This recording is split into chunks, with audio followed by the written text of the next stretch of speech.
Kemarin Pipik Dian Irawati mendatangi Polres Jakarta Selatan guna dimintai keterangan terkait kasus pencurian yang terjadi di rumahnya pada saat kebakaran. Ivi yang diduga mengambil sejumlah uang di rumah Pipik ternyata adalah sosok yang cukup dekat dan sering menginap.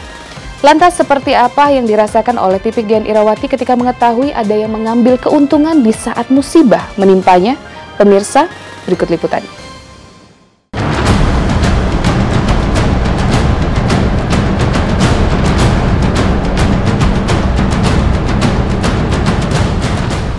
Musibah kebakaran yang terjadi di kediaman Pipik Dian Irawati pada 20 Juni 2014 lalu menorehkan kisah lain tentang tindak pidana pencurian.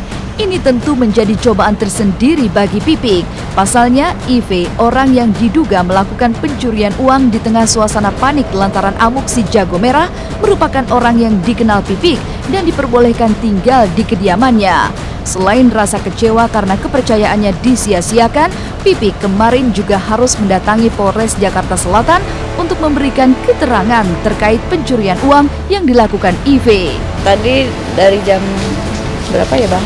Jam 10-an ya? Jam 10.25 sampai sekarang. Ada berapa pertanyaan tadi yang ditanyakan? Nah, lebih tadi berapa sih? Ada sekitar 10-an lebih ya? hampir 12 ya? 12 pertanyaan. 12 atau 15. Intinya lebih ke kronologis. Kebakaran itu karena apa? Nah itu belum tahu, itu masih dalam proses penyidikan. Nanti biarkan beliau pihak kepolisian yang menyampaikan ini semua.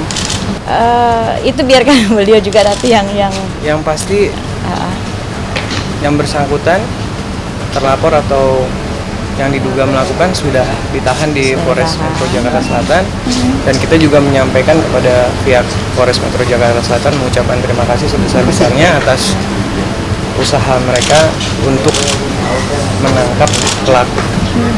Dari hasil keterangan tersangka kita tanya, memang niat dia adalah untuk mengamankan barang tadinya. Tapi begitu melihat ada uang di meja rias ya, timbul keinginan dia untuk memiliki untuk kepentingan pribadi. Ive ini setelah mengambil barang hilang, tidak kelihatan lagi. Baru dari pemilik rumah menyadari ini mana gitu. Terus barang saya sepertinya ada yang hilang, dan dilihat di dalam gitar ada uang. Siapa yang ngamankan nih? Perintah siapa kan begitu. Akhirnya timbul kecurigaan. Ditambah Ive juga menghilang. Akhirnya koordinasi dengan Polsek, dan besok malamnya, malam Minggu, ditangkap di wilayah Ciputat. Jalinan silaturahmi antara Pipik dengan Ive, tersangka kasus pencurian di kediamannya, bahkan sudah dirajut sejak almarhum UJ masih hidup. Selama 2 bulan terakhir, ia bahkan memperbolehkan Ive menginap dan memberinya pekerjaan. Belum dapat dipastikan nominal kerugian yang dialami Pipik lantaran perbuatan Ive. Yang pasti, karena perbuatannya mengambil kesempatan di tengah musibah, Ive akan dituntut hukuman di atas 5 tahun penjara. Saya nggak mengenal, nggak punya hubungan saudara atau apapun, karena niat saya kan menolong ya, gitu. Niat saya menolong, dan mereka ya si pelaku ini memang sudah beberapa kali main di rumah, membantu di rumah juga. Oh, nggak tahu apa, saya nggak tahu. Saya tidak mau menduga-duga karena saya cuma mau baik sangka saja gitu.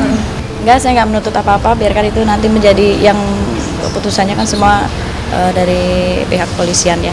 Yang diambil, jadi tersangka sendiri pun tidak ingat berapa uang yang diambil. Begitu melihat situasi panas kebakaran itu, dia kantongin, ada yang dimasukkan dalam gitar, tapi udah berhasil diamankan sama pemilik yang gitarnya itu.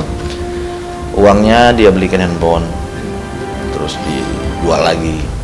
Terus sisa uang sekitar 400.000 sekian, itu masih ada cash kita ambil dari tangan tersangka. Sampai saat ini masih itu aja. Makanya tadi kita periksa Ibu Pipi ini sebenarnya yang hilang apa lagi gitu. Karena kan yang punya barang kan Ibu Pipi, yang tahu mungkin Ibu Pipi juga masih pendataan kira-kira yang hilang apa. Karena itu kan masih polis lain, belum bisa lihat. Nanti setelah mungkin polis lain dibuka, setelah melihat baru mungkin ada lagi barang-barang hilang, kita belum tahu. Nanti Ibu Pipi yang menginventaris. Kalau 363 itu lebih berat daripada 362 biasa ya, di atas 5 tahun itu. Dan lagi ini kan 363 ini kan pencurian dilakukan ketika bencana alam, banjir, kapal tenggelam. Itu beda dengan 362 bencana biasa, atau dilakukan dengan alat paksa seperti itu. Jika kasus pencurian saat terjadi kebakaran sudah mulai menemui titik terang, maka penyebab kebakaran di kediamannya kini masih menjadi teka-teki. Tetapi pengakuan Pipik bahwa IV juga pernah mengambil airsoft gun milik almarhum UJ menimbulkan spekulasi. Lantas, benarkah penyebab kebakaran bukan karena korsleting listrik seperti yang diperkirakan selama ini? Atau adakah hubungan IV dengan musibah kebakaran di rumah Pipik pada hari Jumat minggu lalu? Kalau almarhum kan memang punya koleksi senjata dari dulu gitu, mainan senjata ya, mainan airsoft gun gitu. Saya mungkin nggak pernah lihat, cuma kalau orang-orang di rumah mungkin mereka melihat ya hal-hal yang mencurigakan gitu, dan yang katanya airsoft gunnya almarhum hilang gitu, dan ternyata dia juga udah ngaku segala macam, dan waktu kejadian kebakaran itu uang saya hilang dan dia juga udah ngaku gitu. Ada informasi seperti itu, tapi nanti kita dalami dulu ya. Kita juga belum tahu soft gun ya, mungkin soft gun seperti apa, milik siapa.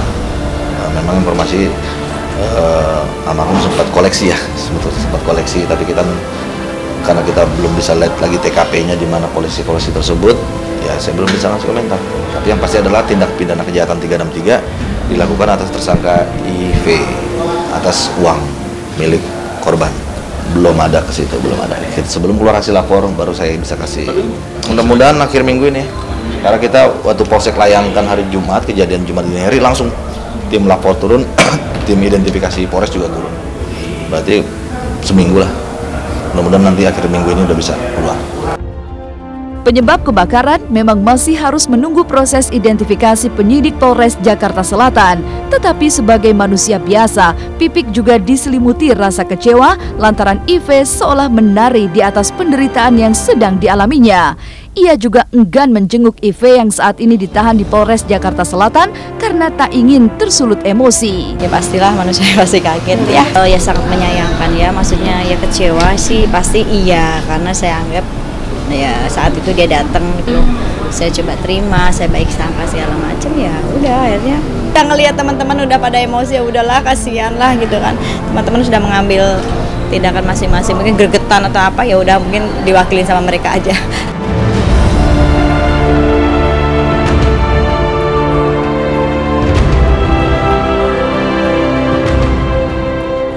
Jangan kemana-mana, setelah ini masih ada cerita dari Saskia Adiameka. Di bulan Ramadan tahun ini, Saskia memiliki segudang kesibukan. Mulai dari mengurus usaha butik busana muslimnya, sampai syuting sinetron Para Pencari Tuhan Jilid 8. Lantas benarkah lantaran kesibukannya yang padat, Saskia diprotes oleh sang suami? Jangan kemana-mana, nantikan was-was setelah yang berikut ini. Sebelum menikahi aku, Mas Anung udah tahu bahwa dia menikahi artis Ramadan. Jadi dia sudah tidak akan komplain kalau Ramadannya kesini.